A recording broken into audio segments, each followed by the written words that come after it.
The city of Luminoris never truly slept. Its streets glowed with neon lights, its towers touched the clouds, and its underbelly festered with secrets. Every corner told a story, but not all stories were meant for the daylight. In one quiet district of the sprawling metropolis lived Adrian Vale, a man no one ever truly noticed. He worked as a night shift technician at the Luminoris power grid, keeping the city's endless hunger for electricity satisfied. Adrian was punctual, polite, and invisible in the eyes of most. But invisibility wasn't just a coincidence, it was survival. For years, Adrian had hidden something inside him, something he barely understood. A power. A curse. Or maybe both. On his 12th birthday, Adrian discovered he could manipulate shadows. Not just bend them like an optical trick, but truly control them. He could stretch darkness across a wall, twist it into tendrils, and even harden it into blades. At first, it thrilled him. But his parents, strict and fearful, called it unnatural. They warned him never to use it again. "Hide it," his father said, "or the world will fear you." Adrian obeyed. The years passed. He became a man who blended in perfectly. Yet deep inside, shadows whispered for release. They longed to move, to breathe, to strike. Adrian thought he had mastered them, but truthfully, they had mastered him. Then came the night everything changed. Luminoris was struck by a massive power outage. Entire districts fell into darkness. Panic surged through the streets like wildfire. Adrian, stationed at the control hub, scrambled to restore balance. But as he worked, he heard footsteps echoing in the supposedly empty facility. He wasn't alone. From the shadows emerged men in black armor, their faces hidden by reflective visors. They carried weapons too advanced for ordinary criminals. "Step away from the console," one ordered. Adrian froze. They weren't thieves, they were saboteurs. And they were here for something bigger. The leader raised a strange device, pulsing with crimson light. It hummed with dangerous energy. Adrian's instincts screamed. The shadows around him stirred like restless serpents. "Don't," he whispered. But the leader activated the device. A surge of destructive energy ripped through the facility. The grid overloaded. Sparks showered the room. Adrian was thrown back, hitting the wall. Pain exploded through his body. And then, the shadows swallowed him. When he opened his eyes, the saboteurs were gone. The facility burned around him, but Adrian stood unharmed. The shadows had shielded him. Not only that, they had changed him. His reflection in the shattered glass revealed eyes glowing faintly violet. He felt strength pulsing through him, alive and hungry. The accident had awakened his full potential. Adrian Vale was no longer invisible. He was something else. Something powerful. That night, he followed the saboteurs' trail. He found them unloading stolen tech in an abandoned subway station. Shadows gathered around Adrian like armor. He stepped into the darkness and became part of it. His form shimmered between light and absence. The criminals never saw him coming. Their bullets dissolved into nothingness as shadows absorbed them. Adrian disarmed one with a blade of pure darkness. Another he pinned to the wall with shadow tentacles.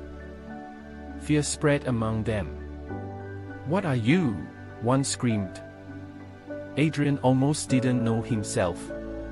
"I'm your nightmare," he whispered. And the shadows roared.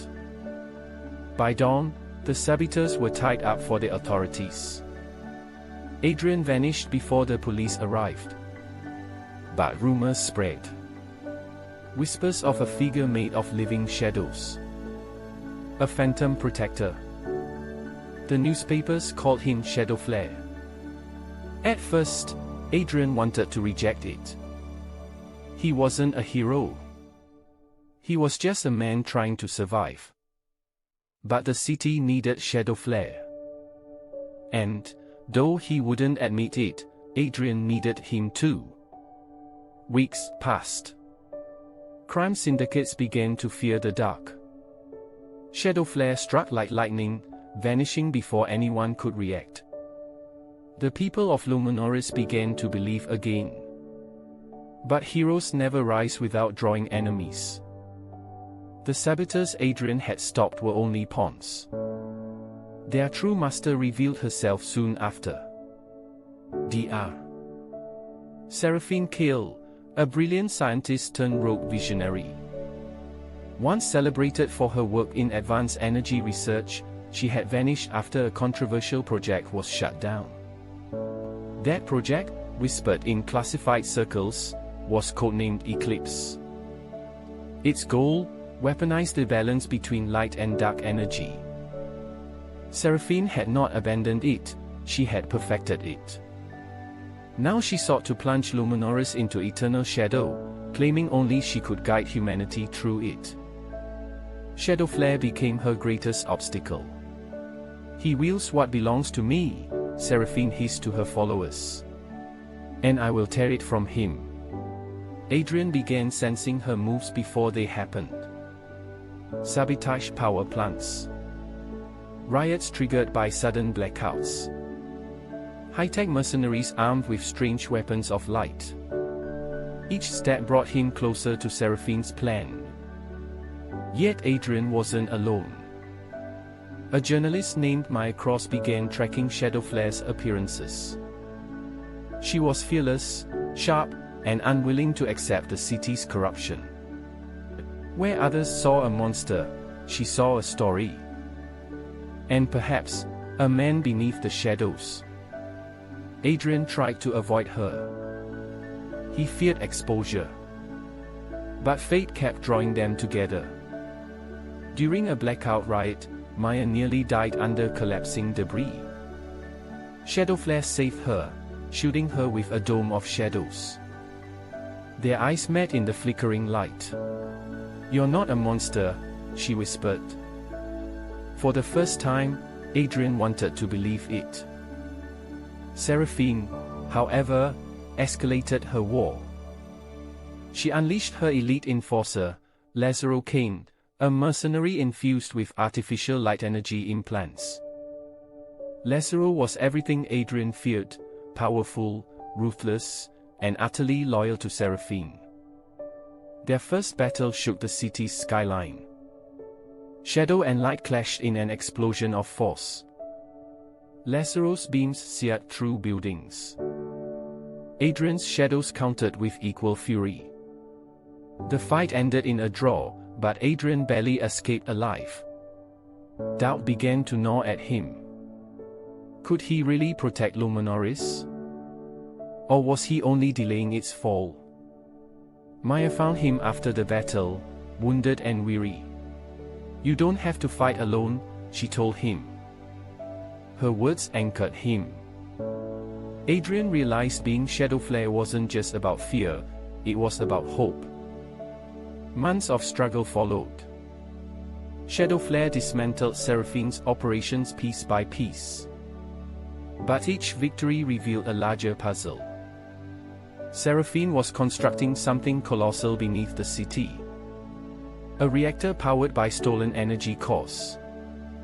She called it the Eclipse Engine. Its purpose? Extinguish all natural light in Luminoris and replace it with her control artificial twilight. The final confrontation was inevitable. It came during the Festival of Lumina, when the entire city was alight with lanterns. Seraphine unleashed the Eclipse Engine, swallowing the city in unnatural night. Panic erupted. Lazaro stood at her side, blazing like a false sun. Shadowflare descended into the abyss. The battle shook the earth. Shadows and light tore through streets. Adrian fought Lazaro with every ounce of strength, but the mercenary's implants made him nearly unstoppable. At the same time, Seraphine prepared the engine's final activation. Adrian had to choose, defeat Lazaro or stop Seraphine. He chose both. Channeling the deepest parts of his power, Adrian became the shadows themselves. He dissolved into darkness, striking Lazaro from every angle. At last, he shattered the implants controlling the mercenary. Lazaro fell, broken but alive. Adrian turned to Seraphine.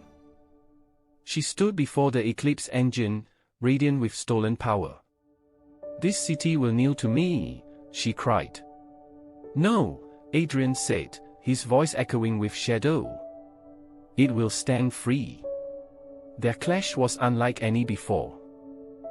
Light and shadow collided, warping reality. Buildings crumbled, the ground split. Maya, recording the entire battle, screamed for Adrian to hold on. Seraphine unleashed a blinding wave, but Adrian drew upon every shadow in Luminoris, the dark corners, the hidden alleys, the unseen fears of millions. With a final surge, he wrapped the Eclipse engine in chains of darkness and crushed it. The explosion consumed Seraphine. When the light faded, she was gone. Silence fell. Luminoris slowly regained power, lanterns glowing once more. The people saw the shadowed figure standing victorious. Shadowflare had saved them. But Adrian knew the war wasn't over. Seraphine's research had scattered. Others would rise to claim it. Yet for now, Luminoris was safe. In the aftermath, Maya approached Adrian. "You could be a symbol," she said. "Not just fear, but hope." Adrian hesitated. "Hope is fragile. So is light," Maya replied. "But both survived the darkness." He smiled for the first time in years. Shadowflare had begun as a nightmare. Now, he was something more. A guardian. A protector. A hero. Nights in Luminoris no longer belonged to crime. They belonged to him. But the city whispered of new threats. Smugglers bringing strange tech. A cult that worshipped eternal dusk. A mysterious symbol carved into hidden places, a circle split between light and dark. Adrian sensed another storm coming. Yet he felt ready. By day, he remained Adrian Vale, the man no one noticed. But by night, he was Shadowflare, the hero no one could ignore. He walked the rooftops, shadows swirling at his command. He was no longer hiding from his power. He was embracing it. Maya published her story, The Phantom Protector of Luminoris. It spread across the city like wildfire. The people cheered him, feared him, debated him. But one thing was clear, he was real. And he was here to stay. Deep in a hidden lab, a recording flickered to life. It showed Seraphine moments before her defeat. "If you see this, know I plan for every outcome," her voice declared. Her eyes blazed even through the hologram. Shadowflare may have won the battle. But the eclipse is eternal. The transmission cut off, leaving silence. Somewhere in the shadows, Adrian shivered. He knew she wasn't gone. Not truly. Evil never vanished, it only waited. But so did he. The city's heartbeat pulsed beneath his feet. The shadows stirred around him like loyal wolves. Adrian gazed out at the glittering towers of Luminoris. His city. His duty. His war. He was Shadowflare. And this was only the beginning.